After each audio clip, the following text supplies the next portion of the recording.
Hey y'all, welcome to Chrisio's Clucky Chronicles, and today we're going to take our quail babies.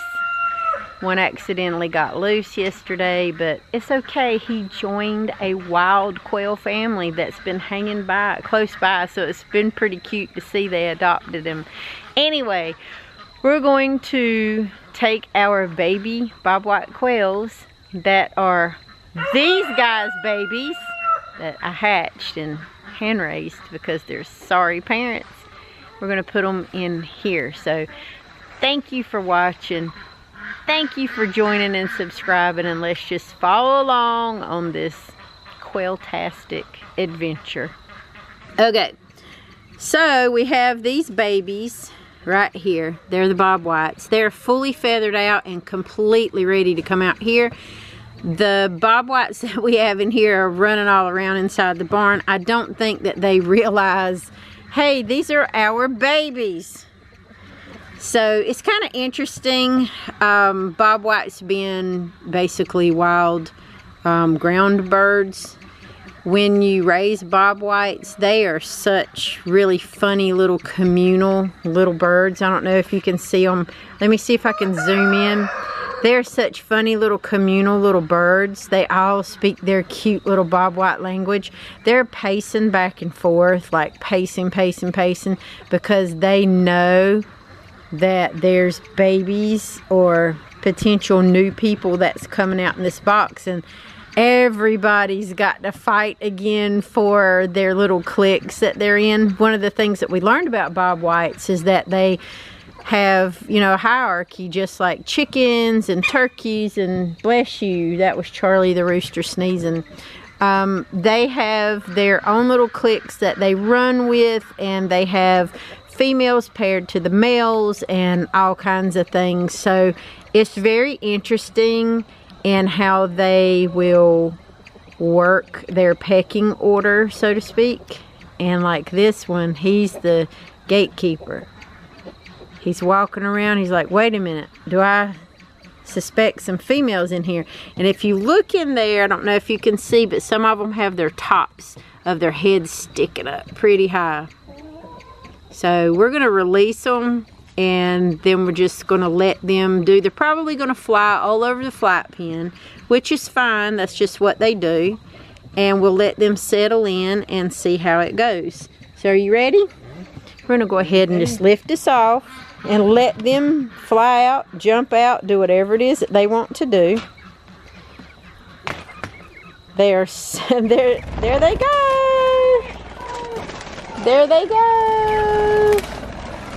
And we'll have to help a few of them, because if a few of them will get kind of stuck around in different things, but we'll help them. We'll get them out and get them down. And then they'll understand that they're to be here, and this is where they go. There's one up there, and there's one right here behind me. They will sit and they will flush themselves out because they haven't flown anywhere. So they will flush themselves out, and they will do their little thing. They'll chirp, they'll scream.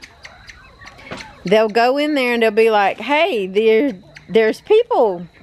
There's people calling me. Like, I hear the noise, the bobwhite noise. They'll probably get chased around a little bit. Like if you can see in there, they're forming a literal bobwhite circle around them. Because they're trying to figure out, hey, who are you? You're an intruder. They have no clue it's their babies that we hatched.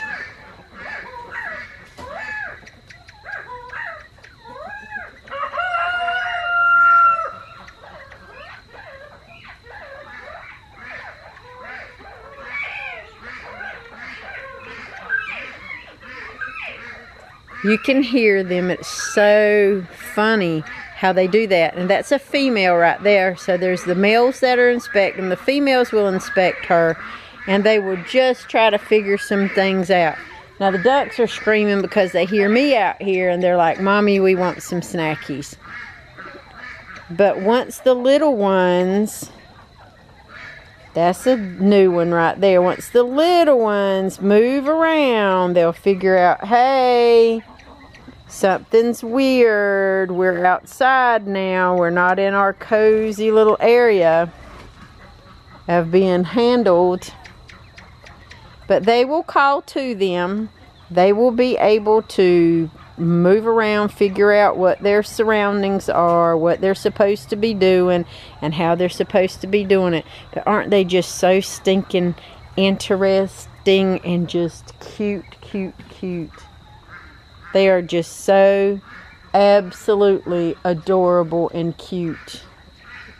Because they're trying to figure out what's going on and why is this new one so flighty in here, and there's 3 new bobwhites out here, and the babies really don't know exactly what to do. Now, as far as size, they don't have their size on them just yet. So what I'll do is, we have their bag of Start and Grow feed. We will keep their container here because they understand that container. They already know how to do water. There's another one going that way. They know about the water. I'm going to let you, Austin, go inside and get their feed, and we'll have a good old lovely time, and I'll chat about it.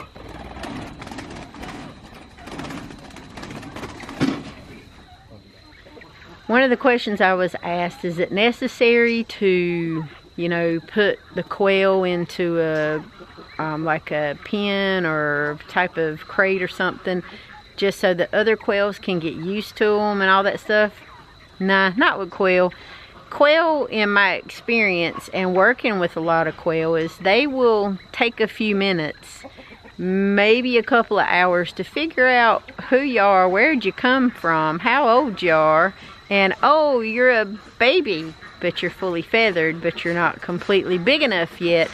So we'll like you, we'll take you into our lovely little home, and you can be a quail with us. Now, speaking of that, I did have Figment, we call him Figgy, my little, you can go ahead and feed that to him inside if you want to, and put some stuff in there. But my little Figgy, my little Keat that I have, he's a pearl guinea with the paralyzed bad leg. We've been working on fixing that leg and straightening that leg, and nothing is working for him. So I gotta wait for him to get more size on him. He's still not big enough to do anything yet. He's still a little baby. Because the chickens didn't take to him as well as I had liked, and they were a little bit bigger than him, he needed a bird that was close in his size. So I raised my Keat with the Quails. Now I can still hand raise him, and I can still hold him, which I do kind of often, and I check him, and we fix this little brace from time to time. But I left one of the sweeter, more daintier, smaller Quails with Figgy in the brooder box, because Figgy still needs a lot of help, and he still needs a lot of light. Now, as he gets bigger and the other quail gets really, really big, because there was no Keats that I could get in my area at all. That baby's still flying around my head. But there was no Keats. It was a bad year for Keats in our area in eastern North Carolina. Wasn't a lot of them to be had. I had 12 eggs. He was the only one that hatched, and he had problems. So with that being said, I have to be kind of cautious on what I do and how I do treat my little Keat until spring comes and I can get some more eggs to hatch and go from there. Get him some family members.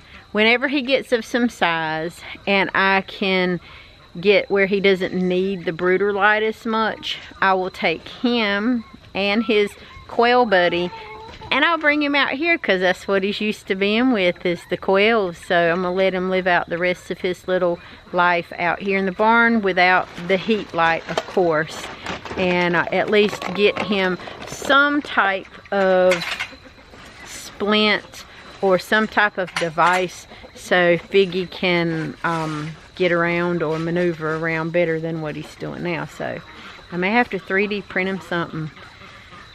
Right now we're doing band-aids, and I ordered some leg splints online, and anyway, they keep chewing them in two, so that tells you. Anyway, let's go check on the other babies and see how they're doing, and then we'll come back and give you a little update later. Well, everybody's having a good time. They've been eating scratch grains. They've been eating wormies. We're getting ready to feed them some more mealworms. Because, dang, this daylight savings time, y'all. This is just a nightmare. I don't like it at all. It's absolutely horrible. They don't like it either, but here we are.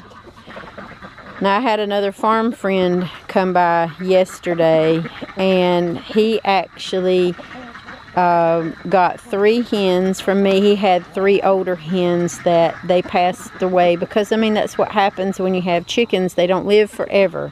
And no matter if they're pets or if they're providing you with the service or whatever they're doing for you, chickens don't live forever. So his egg-laying hens were fairly of some age, and anyway, they passed on over to the Rainbow Bridge, and he got 3 hens from me to help him increase his flock again, which is super nice. He doesn't do roosters because, believe me, I tried to give him these 3 guys for free to go live on his farm.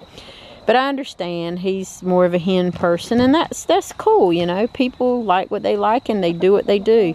So these 3 guys, I'm just waiting on. I've got somebody that I've been talking to that needs roosters for their hens because they would like to increase their flock and hatch babies. And they're beautiful boys, but they are troublesome. And I've let them know that. And if they're willing to take them, then more power to them, because I really want this pen freed up, you know. Let's just listen to them a minute. Hey there, Jeffrey. You got to meet your other Jeffreys. Those are your mom and daddies out here.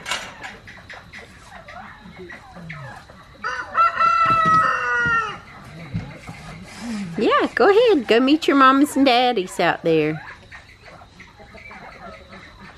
They're a little petrified right now, but once they get used to the crowd and who's who and who has pecking order, they will join them, and then tomorrow and the next day you won't even be able to tell. They're just inspecting right now, and I love their sounds that they make. Make some pretty good sounds. And I'll give them a little bit of extra mealworms in here, but once the babies here figure out where the food and the sand pits are, and, you know, the sand pool, not pit, but the sand pool is, they will be able to have a really interesting time. And one thing is they get spooked super easy. They get really spooked super easy. But they will eventually take them in. Because right now they're just like, what in the world? It's super interesting and just how animals act. Now this baby's like, hey, my brothers and sisters over here. So I'm just going to come over here and hang out with them for a little bit. That one right there is going on about his little business and going to get in probably into the little sand pool. And the other one, as you can see, he's jumped up there to roost and hide for a little bit because that's just what they do. You're going to be okay, baby. You're going to be okay.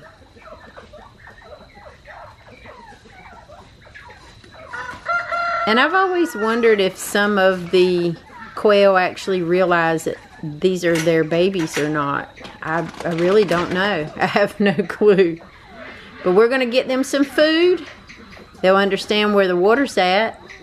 And they're going to be out there with each other and having a good time. Here we are. It's at the end of the video, and I got to go back inside because it's starting to get, you know, darker and darker and darker out here, and I don't want to be stuck out here in this greenhouse with all kinds of sounds and noises going on.